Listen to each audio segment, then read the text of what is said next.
Chapter 17. Forgiveness and the Holy Relationship. 1. Bringing fantasy to truth. The betrayal of the Son of God lies only in illusions, and all his sins are but his own imagining. His reality is forever sinless. He need not be forgiven, but awakened. In his dreams he has betrayed himself, his brothers, and his God. Yet what is done in dreams has not been really done. It is impossible to convince the dreamer that this is so, for dreams are what they are because of their illusion of reality. Only in waking is the full release from them, for only then does it become perfectly apparent that they had no effect upon reality at all and did not change it. Fantasies change reality. That is their purpose. They cannot do so in reality, but they can do so in the mind that would have reality be different. It is then only your wish to change reality that is fearful, because by your wish you think you have accomplished what you wish. This strange position, in a sense, acknowledges your power. Yet by distorting it and devoting it to evil, it also makes it unreal. You cannot be faithful to two masters who ask conflicting things of you. What you use in fantasy, you deny to truth. Yet what you give to truth to use for you is safe from fantasy. When you maintain that there must be an order of difficulty in miracles, all you mean is that there are some things you would withhold from truth. You believe truth cannot deal with them only because you would keep them from truth. Very simply, your lack of faith in the power that heals all pain arises from your wish to retain some aspects of reality for fantasy. If you but realized what this must do to your appreciation of the whole. What you reserve for yourself, you take away from him who would release you. Unless you give it back, it is inevitable that your perspective on reality be warped and uncorrected. As long as you would have it so long will the illusion of an order of difficulty in miracles remain with you. For you have established this order in reality by giving some of it to one teacher and some to another. And so you learn to deal with part of the truth in one way, and in another way the other part. To fragment truth is to destroy it by rendering it meaningless. Orders of reality is a perspective without understanding, a frame of reference for reality to which it cannot really be compared at all. Think you that you can bring truth to fantasy and learn what truth means from the perspective of illusions? Truth has no meaning in illusion. The frame of reference for its meaning must be itself.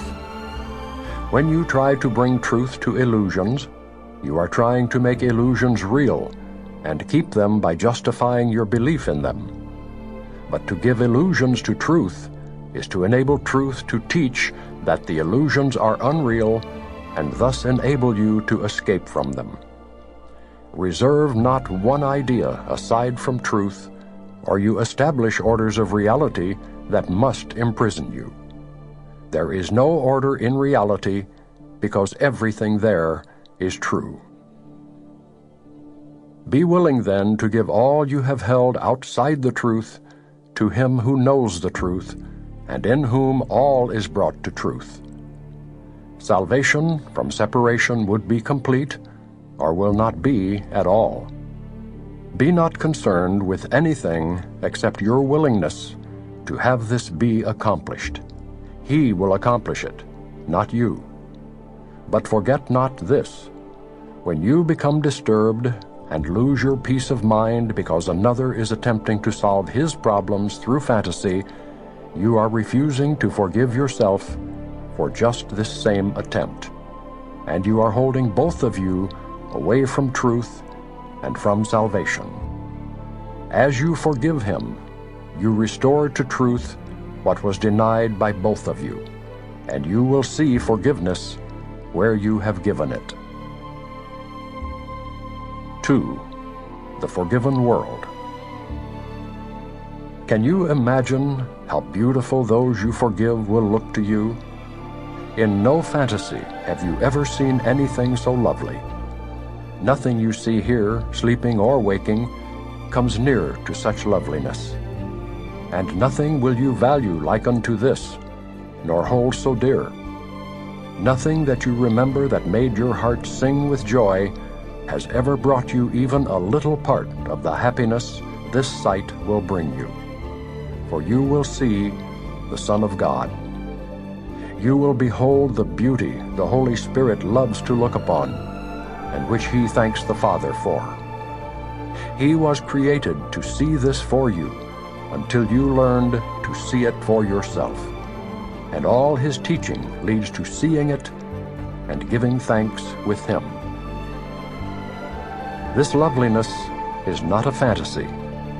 It is the real world, bright and clean and new, with everything sparkling under the open sun. Nothing is hidden here, for everything has been forgiven, and there are no fantasies to hide the truth.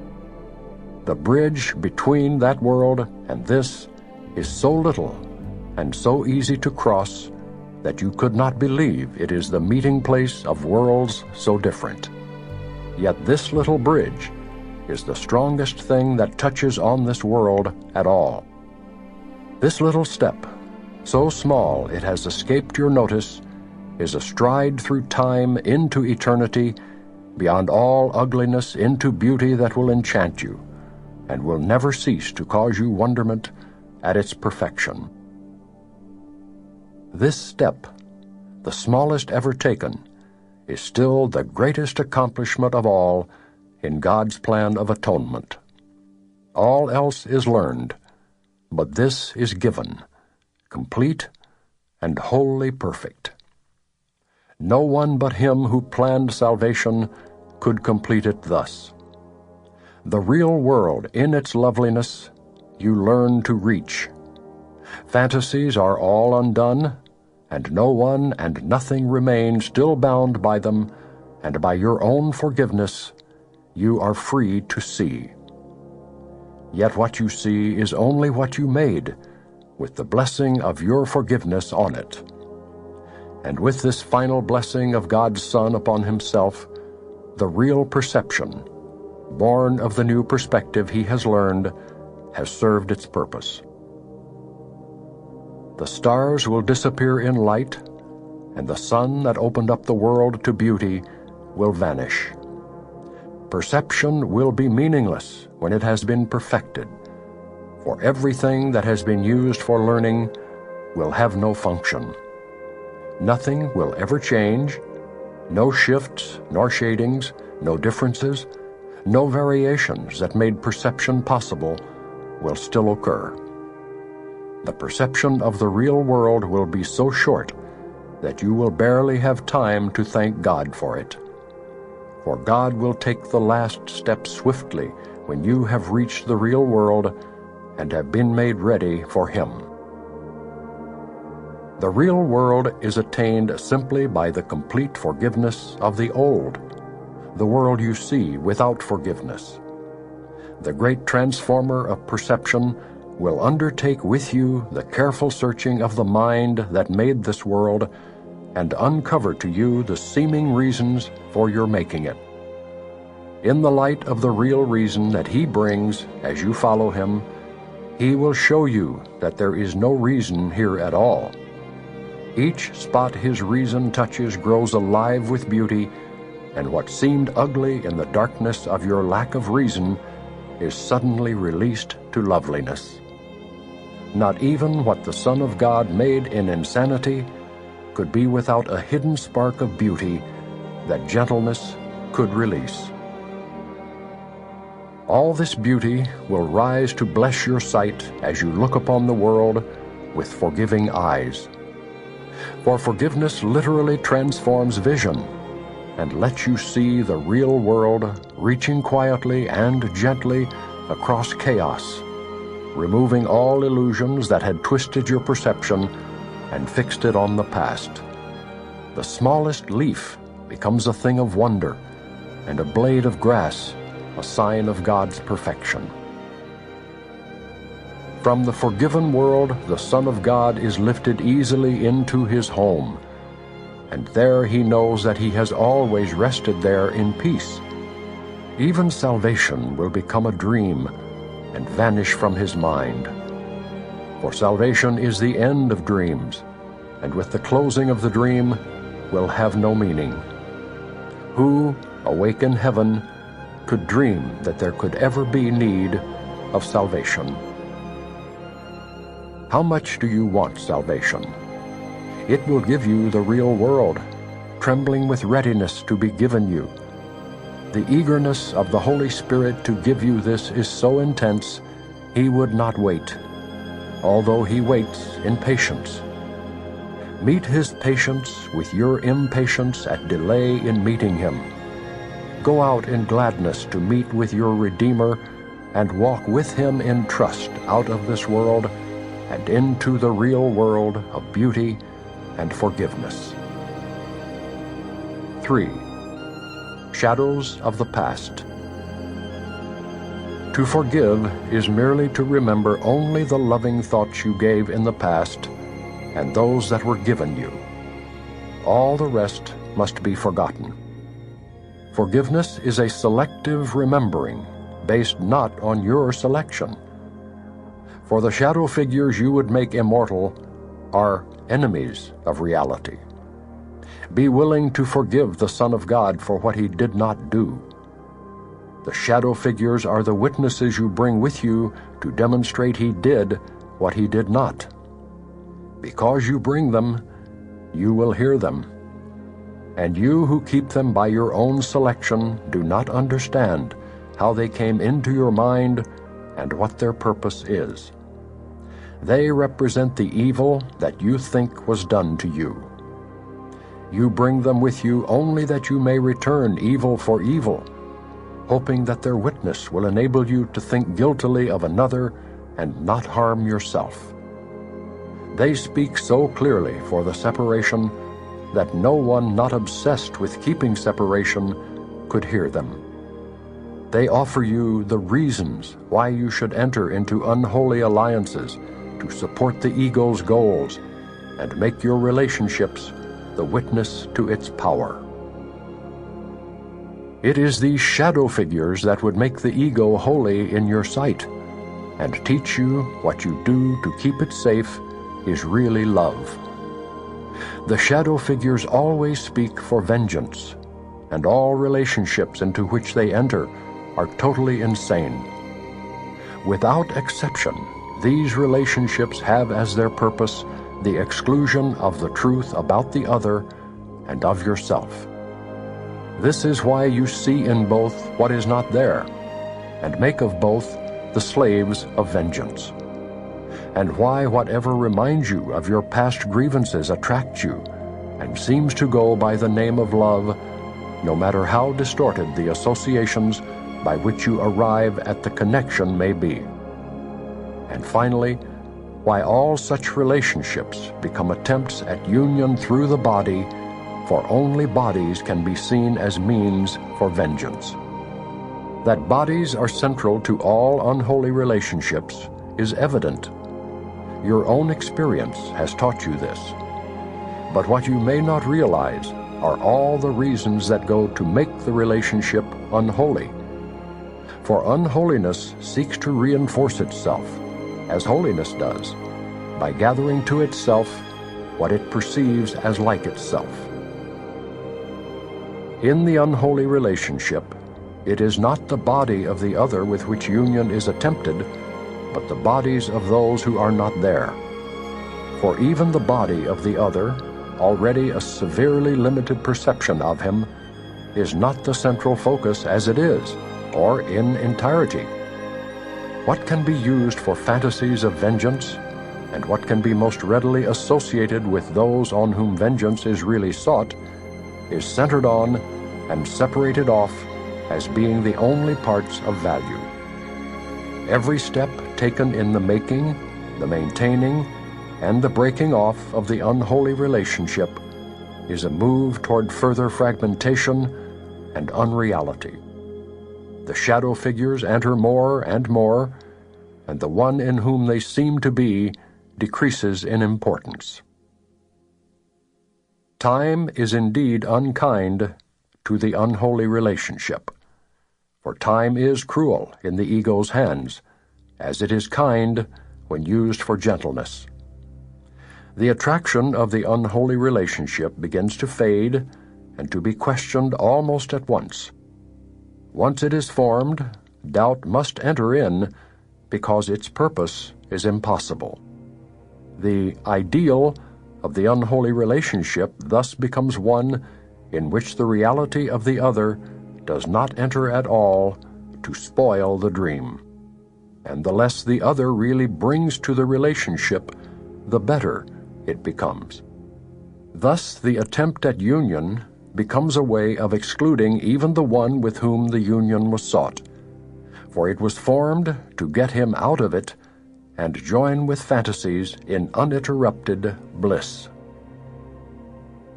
How can the Holy Spirit bring His interpretation of the body as a means of communication into relationships whose only purpose is separation from reality? What forgiveness is enables Him to do so. If all but loving thoughts has been forgotten, what remains is eternal. And the transformed past is made like the present. No longer does the past conflict with now. This continuity extends the present by increasing its reality and its value in your perception of it. In these loving thoughts is the spark of beauty hidden in the ugliness of the unholy relationship where hatred is remembered, yet there to come alive as the relationship is given to Him who gives it life and beauty. That is why atonement centers on the past, which is the source of separation and where it must be undone. For separation must be corrected where it was made. The ego seeks to resolve its problems not at their source, but where they were not made, and thus it seeks to guarantee there will be no solution. The Holy Spirit wants only to make His resolutions complete and perfect, and so He seeks and finds the source of problems where it is, and there undoes it. And with each step in His undoing is the separation more and more undone, and union brought closer. He is not at all confused by any reasons for separation. All He perceives in separation is that it must be undone. Let Him uncover the hidden spark of beauty in your relationships and show it to you. Its loveliness will so attract you that you will be unwilling ever to lose the sight of it again. And you will let this spark transform the relationship so you can see it more and more.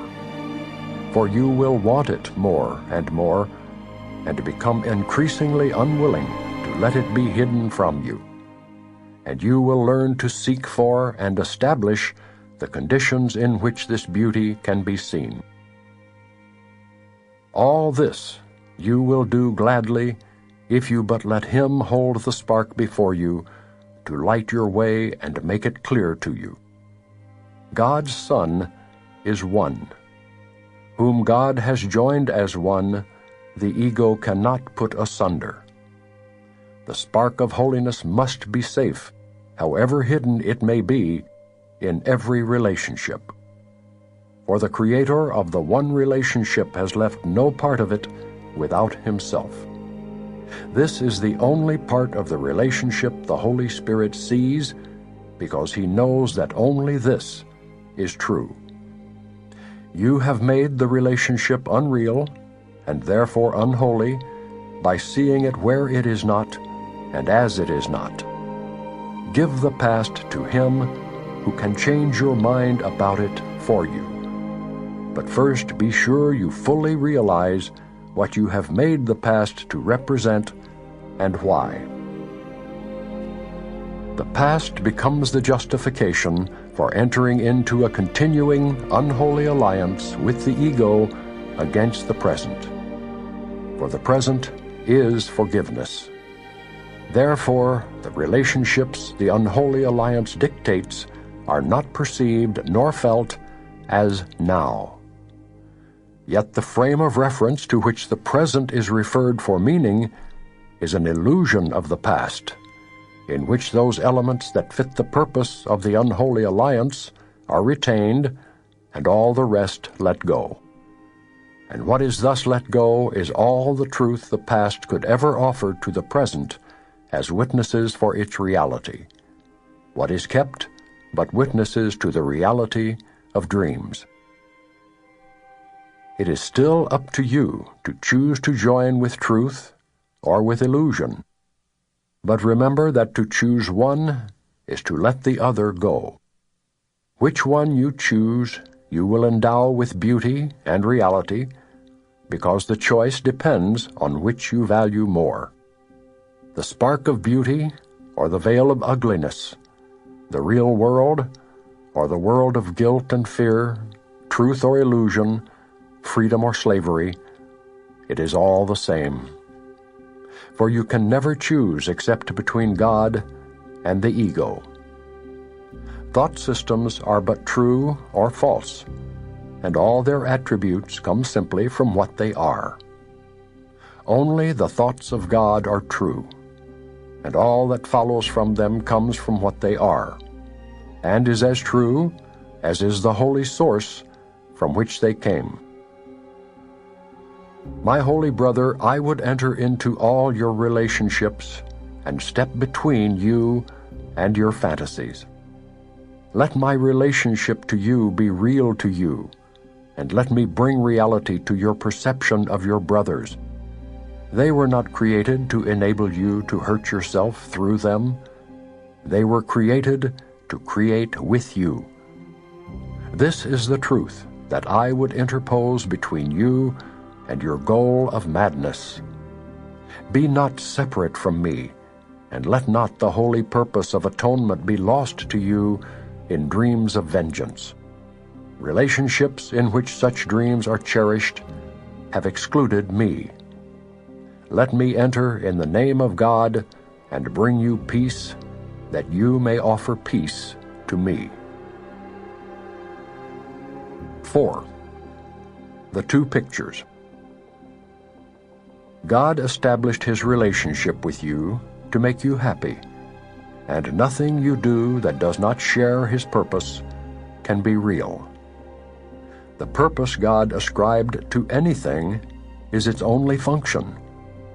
Because of his reason for creating his relationship with you, the function of relationships became forever to make happy, and nothing else. To fulfill this function, you relate to your creations as God to his. For nothing God created is apart from happiness, and nothing God created but would extend happiness as its creator did. Whatever does not fulfill this function cannot be real. In this world, it is impossible to create. Yet it is possible to make happy. I have said repeatedly that the Holy Spirit would not deprive you of your special relationships, but would transform them. And all that is meant by that is that he will restore to them the function given them by God. The function you have given them is clearly not to make happy, but the holy relationship shares God's purpose rather than aiming to make a substitute for it. Every special relationship you have made is a substitute for God's will and glorifies yours instead of his because of the illusion that they are different. You have made very real relationships, even in this world, yet you do not recognize them because you have raised their substitutes to such predominance that when truth calls to you, as it does constantly, you answer with a substitute.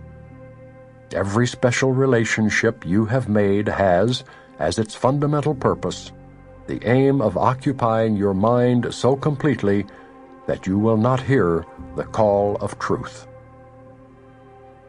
In a sense, the special relationship was the ego's answer to the creation of the Holy Spirit, who was God's answer to the separation. For although the ego did not understand what had been created, it was aware of threat. The whole defense system the ego evolved to protect the separation from the Holy Spirit was in response to the gift with which God blessed it, and by His blessing enabled it to be healed. This blessing holds within itself the truth about everything. And the truth is that the Holy Spirit is in close relationship with you, because in Him is your relationship with God restored to you. The relationship with Him has never been broken, because the Holy Spirit has not been separate from anyone since the separation. And through Him have all your holy relationships been carefully preserved to serve God's purpose for you. The ego is always alert to threat, and the part of your mind into which the ego was accepted is very anxious to preserve its reason as it sees it. It does not realize that it is totally insane, and you must realize just what this means if you would be restored to sanity. The insane protect their thought systems, but they do so insanely. And all their defenses are as insane as what they are supposed to protect. The separation has nothing in it, no part, no reason, and no attribute that is not insane. And its protection is part of it, as insane as the whole. The special relationship, which is its chief defense, must therefore be insane. You have but little difficulty now in realizing that the thought system the special relationship protects is but a system of delusions. You recognize, at least in general terms, that the ego is insane. Yet the special relationship still seems to you somehow to be different. Yet we have looked at it far closer than we have at many other aspects of the ego's thought system that you have been more willing to let go. While this one remains, you will not let the others go, for this one is not different. Retain this one, and you have retained the whole. It is essential to realize that all defenses do what they would defend. The underlying basis for their effectiveness is that they offer what they defend. What they defend is placed in them for safekeeping, and as they operate, they bring it to you. Every defense operates by giving gifts, and the gift is always a miniature of the thought system the defense protects, set in a golden frame. The frame is very elaborate, all set with jewels, and deeply carved and polished. Its purpose is to be of value in itself, and to divert your attention from what it encloses. But the frame without the picture you cannot have. Defenses operate to make you think you can. The special relationship has the most imposing and deceptive frame of all the defenses the ego uses. Its thought system is offered here, surrounded by a frame so heavy and so elaborate that the picture is almost obliterated by its imposing structure. Into the frame are woven all sorts of fanciful and fragmented illusions of love, set with dreams of sacrifice and self-aggrandizement, and interlaced with gilded threads of self-destruction. The glitter of blood shines like rubies, and the tears are faceted like diamonds, and gleam in the dim light in which the offering is made. Look at the picture. Do not let the frame distract you. This gift is given you for your damnation, and if you take it, you will believe that you are damned. You cannot have the frame without the picture. What you value is the frame, for there you see no conflict. Yet the frame is only the wrapping for the gift of conflict. The frame is not the gift. Be not deceived by the most superficial aspects of this thought system, for these aspects enclose the whole, complete in every aspect. Death lies in this glittering gift. Let not your gaze dwell on the hypnotic gleaming of the frame. Look at the picture and realize that death is offered you. That is why the holy instant is so important in the defense of truth. The truth itself needs no defense, but you do need defense against your acceptance of the gift of death. When you who are truth accept an idea so dangerous to truth, you threaten truth with destruction, and your defense must now be undertaken to keep truth whole. The power of heaven, the love of God, the tears of Christ, and the joy of His eternal Spirit are marshaled to defend you from your own attack. For you attack them, being part of them, and they must save you, for they love themselves.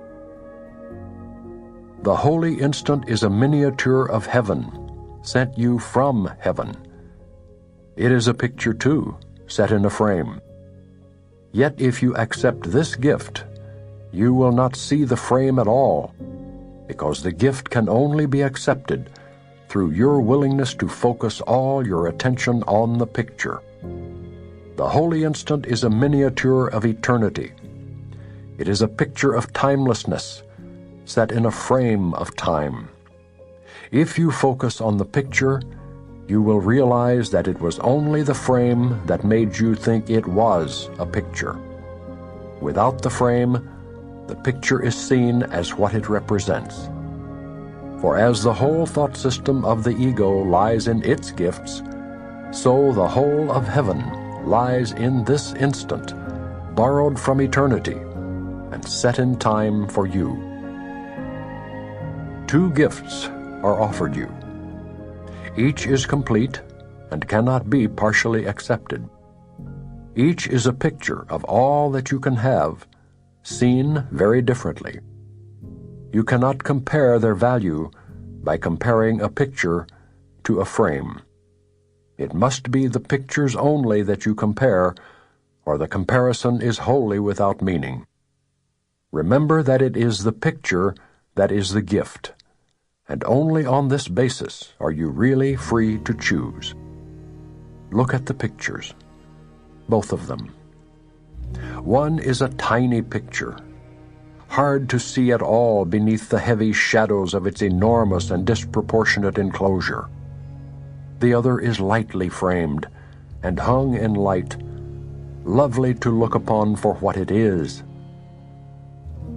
You who have tried so hard, and are still trying, to fit the better picture into the wrong frame, and so combine what cannot be combined, accept this and be glad. These pictures are each framed perfectly for what they represent. One is framed to be out of focus and not seen.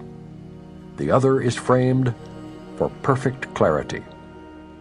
The picture of darkness and of death grows less convincing as you search it out amid its wrappings. As each senseless stone that seems to shine from the frame in darkness is exposed to light, it becomes dull and lifeless and ceases to distract you from the picture. And finally you look upon the picture itself, seeing at last that, unprotected by the frame, it has no meaning. The other picture is lightly framed, for time cannot contain eternity. There is no distraction here. The picture of heaven and eternity grows more convincing as you look at it. And now, by real comparison, a transformation of both pictures can at last occur, and each is given its rightful place when both are seen in relation to each other. The dark picture brought to light is not perceived as fearful, but the fact that it is just a picture is brought home at last, and what you see there you will recognize as what it is, a picture of what you thought was real and nothing more. For beyond this picture you will see nothing. The picture of light, in clear-cut and unmistakable contrast, is transformed into what lies beyond the picture. As you look on this, you realize that it is not a picture, but a reality. This is no figured representation of a thought system, but the thought itself. What it represents is there. The frame fades gently, and God rises to your remembrance, offering you the whole of creation in exchange for your little picture, wholly without value and entirely deprived of meaning. As God ascends into his rightful place, and you to yours, you will experience again the meaning of relationship and know it to be true. Let us ascend in peace together to the Father by giving him ascendance in our minds. We will gain everything by giving him the power and the glory and keeping no illusions of where they are. They are in us, through his ascendance. What he has given is his. It shines in every part of him, as in the whole. The whole reality of your relationship with him lies in our relationship to one another. The holy instant shines alike on all relationships, for in it they are one. For here is only healing, already complete and perfect. For here is God, and where he is, only the perfect and complete can be. 5. The healed relationship. The holy relationship is the expression of the holy instant in living in this world. Like everything about salvation, the holy instant is a practical device, witnessed to by its results. The holy instant never fails. The experience of it is always felt. Yet without expression, it is not remembered. The holy relationship is a constant reminder of the experience in which the relationship became what it is. And as the unholy relationship is a continuing hymn of hate in praise of its maker, so is the holy relationship a happy song of praise to the Redeemer of relationships. The holy relationship, a major step toward the perception of the real world, is learned. It is the old, unholy relationship transformed and seen anew. The holy relationship is a phenomenal teaching accomplishment. In all its aspects, as it begins, develops, and becomes accomplished, it represents the reversal of the unholy relationship. Be comforted in this. The only difficult phase is the beginning. For here the goal of the relationship is abruptly shifted to the exact opposite of what it was. This is the first result of offering the relationship to the Holy Spirit to use for his purposes. This invitation is accepted immediately, and the Holy Spirit wastes no time in introducing the practical results of asking him to enter. At once, his goal replaces yours. This is accomplished very rapidly, but it makes the relationship seem disturbed, disjunctive, and even quite distressing. The reason is quite clear. For the relationship, as it is out of line with its own goal, and clearly unsuited to the purpose that has been accepted for it. In its unholy condition, your goal was all that seemed to give it meaning. Now it seems to make no sense. Many relationships have been broken off at this point, and the pursuit of the old goal reestablished in another relationship. For once the unholy relationship has accepted the goal of holiness, it can never again be what it was. The temptation of the ego becomes extremely intense with this shift in goals. For the relationship has not as yet been changed sufficiently to make its former goal completely without attraction, and its structure is threatened by the recognition of its inappropriateness for meeting its new purpose. The conflict between the goal and the structure of the relationship is so apparent that they cannot coexist. Yet now the goal will not be changed. Set firmly in the unholy relationship, there is no course except to change the relationship to fit the goal. Until this happy solution is seen and accepted as the only way out of the conflict, the relationship may seem to be severely strained. It would not be kinder to shift the goal more slowly, for the contrast would be obscured, and the ego given time to reinterpret each slow step according to its liking. Only a radical shift in purpose could induce a complete change of mind about what the whole relationship is for. As this change develops and is finally accomplished, it grows increasingly beneficent and joyous. But at the beginning, the situation is experienced as very precarious. A relationship undertaken by two individuals for their unholy purposes suddenly has holiness for its goal. As these two contemplate their relationship from the point of view of this new purpose, they are inevitably appalled. Their perception of the relationship may even become quite disorganized, and yet the former organization of their perception no longer serves the purpose they have agreed to meet. This is the time for faith. You let this goal be set for you. That was an act of faith. Do not abandon faith now that the rewards of faith are being introduced.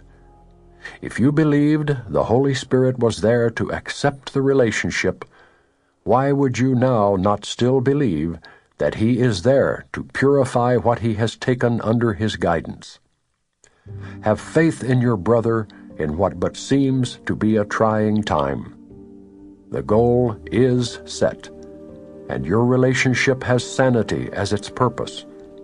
For now you find yourself in an insane relationship, recognized as such in the light of its goal. Now the ego counsels thus: substitute for this another relationship to which your former goal was quite appropriate. You can escape from your distress only by getting rid of your brother. You need not part entirely if you choose not to do so. But you must exclude major areas of fantasy from your brother to save your sanity. Hear not this now. Have faith in Him who answered you. He heard. Has He not been very explicit in His answer? You are not now wholly insane. Can you deny that He has given you a most explicit statement? Now He asks for faith a little longer, even in bewilderment. For this will go, and you will see the justification for your faith emerge to bring you shining conviction. Abandon him not now, nor your brother. This relationship has been reborn as holy. Accept with gladness what you do not understand, and let it be explained to you as you perceive its purpose work in it to make it holy. You will find many opportunities to blame your brother for the failure of your relationship, for it will seem at times to have no purpose. A sense of aimlessness will come to haunt you and to remind you of all the ways you once sought for satisfaction and thought you found it.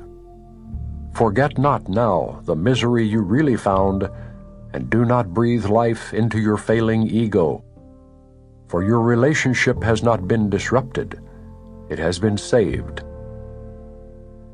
You are very new in the ways of salvation and think you have lost your way.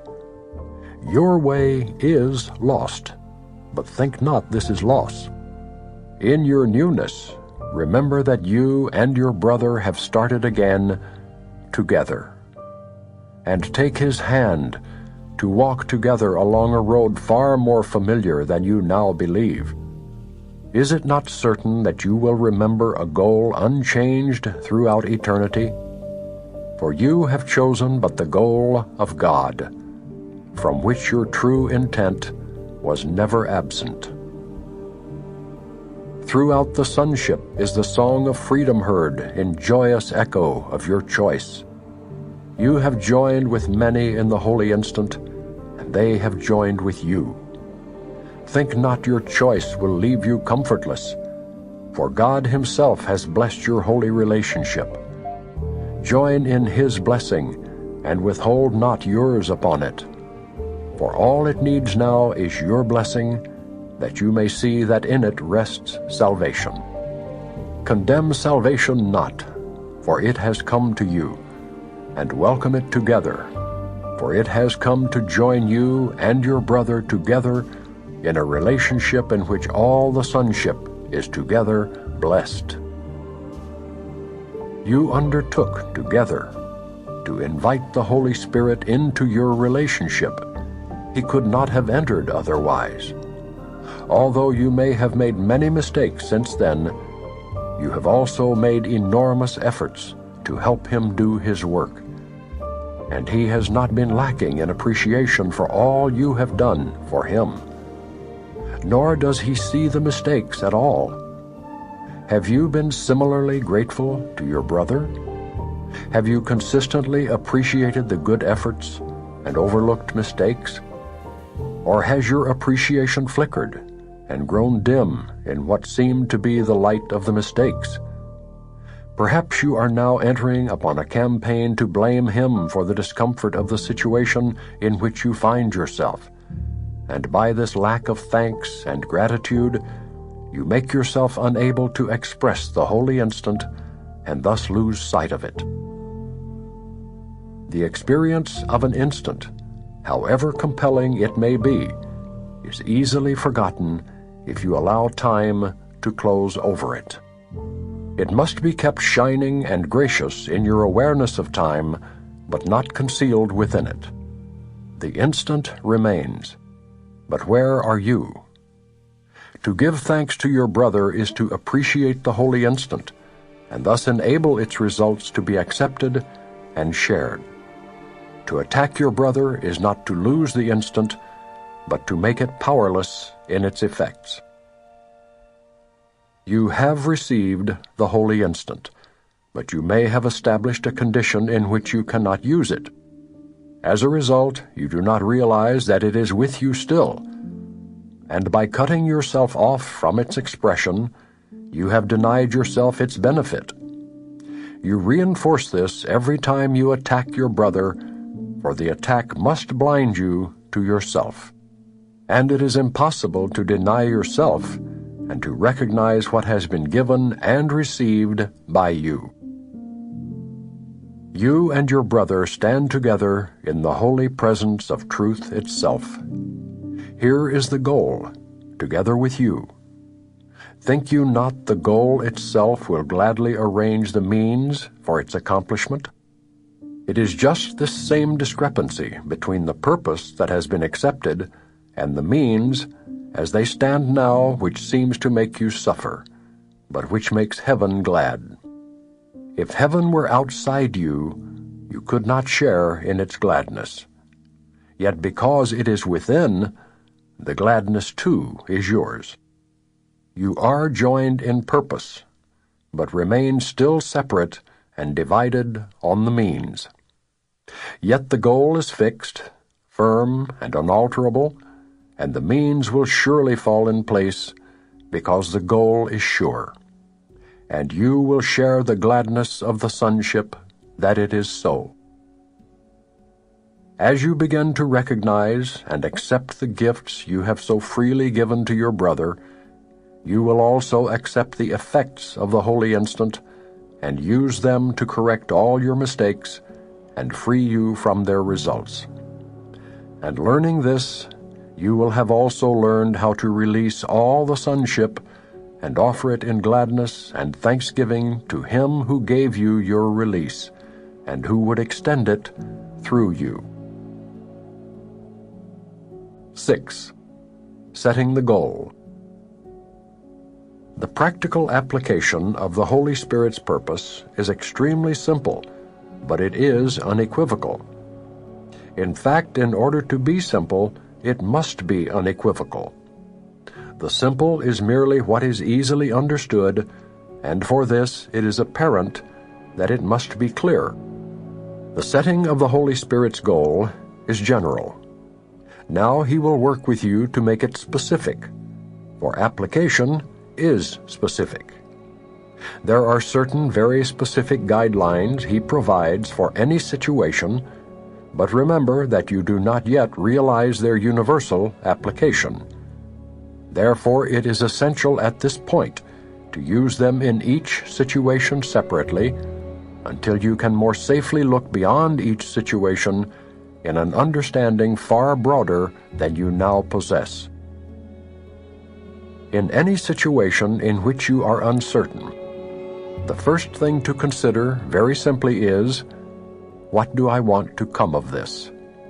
What is it for? The clarification of the goal belongs at the beginning, for it is this which will determine the outcome. In the ego's procedure, this is reversed. The situation becomes the determiner of the outcome, which can be anything. The reason for this disorganized approach is evident. The ego does not know what it wants to come of the situation. It is aware of what it does not want, but only that. It has no positive goal at all. Without a clear-cut, positive goal set at the outset, the situation just seems to happen and makes no sense until it has already happened. Then you look back at it and try to piece together what it must have meant, and you will be wrong. Not only is your judgment in the past, but you have no idea what should happen. No goal was set with which to bring the means in line, and now the only judgment left to make is whether or not the ego likes it. Is it acceptable, or does it call for vengeance? The absence of a criterion for outcome set in advance makes understanding doubtful and evaluation impossible.